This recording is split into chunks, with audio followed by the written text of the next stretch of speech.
Bonjour à tous, ou plutôt bonsoir à tous.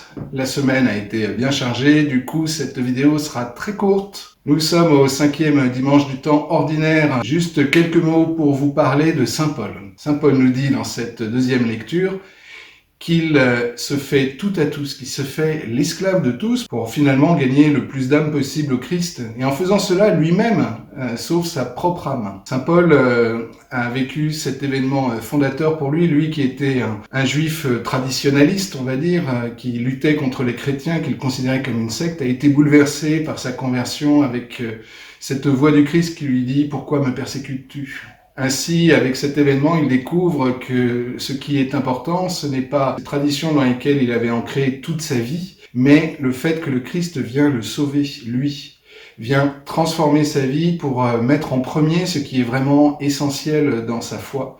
C'est-à-dire que le Christ, en donnant sa vie lui-même, a sauvé toute l'humanité du péché.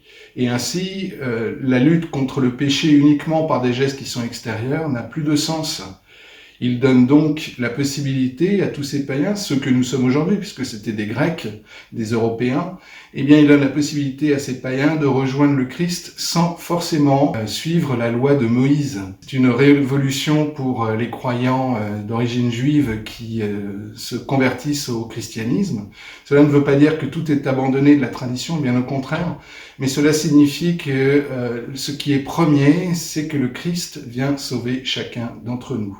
Ainsi, même si je suis pécheur, le Christ continue de me sauver. C'est ça la bonne nouvelle.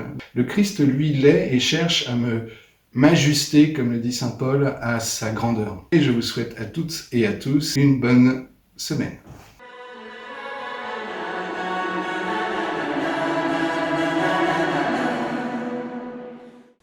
Sûr de ton amour et fort de notre foi, Seigneur, nous te prions. Annoncer l'Évangile, ce n'est pas là pour moi un motif de fierté, c'est une nécessité qui s'impose. Seigneur Jésus, nous te prions pour l'Église, le pape, les évêques, les prêtres et tous les missionnaires dont la mission est d'annoncer l'Évangile, afin que tous goûtent la joie qu'ils annoncent. Sûr de ton amour et fort de notre foi, Seigneur, nous te prions. Il est bon de fêter notre Dieu, il est beau de chanter sa louange, il guérit les cœurs brisés.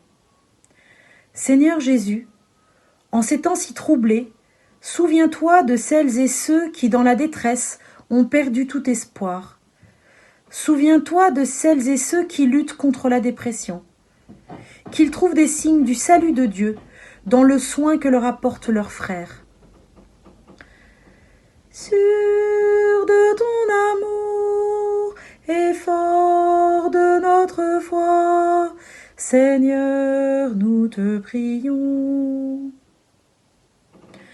Jésus s'approcha, la saisit par la main et la fit lever. Seigneur Jésus, viens visiter les malades, les pauvres, tous les souffrants de notre temps, afin de leur redonner l'espérance et qu'ils puisent leur énergie auprès de toi. Sûr de ton amour et fort de notre foi, Seigneur, nous te prions. Allons ailleurs, dans les villages voisins, afin que là aussi je proclame l'Évangile, car c'est pour cela que je suis sorti. Seigneur, souviens-toi de notre communauté venue à l'écart pour prier. Que le réconfort que nous recevons de cette Eucharistie nous pousse à annoncer l'Évangile autour de nous.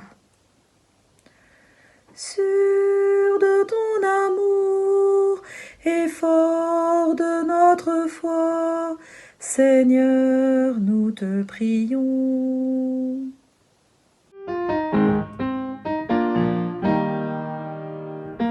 Notre Dieu, lui le roi des cieux, il est venu pour sauver l'humanité et nous donner la vie. Exulte pour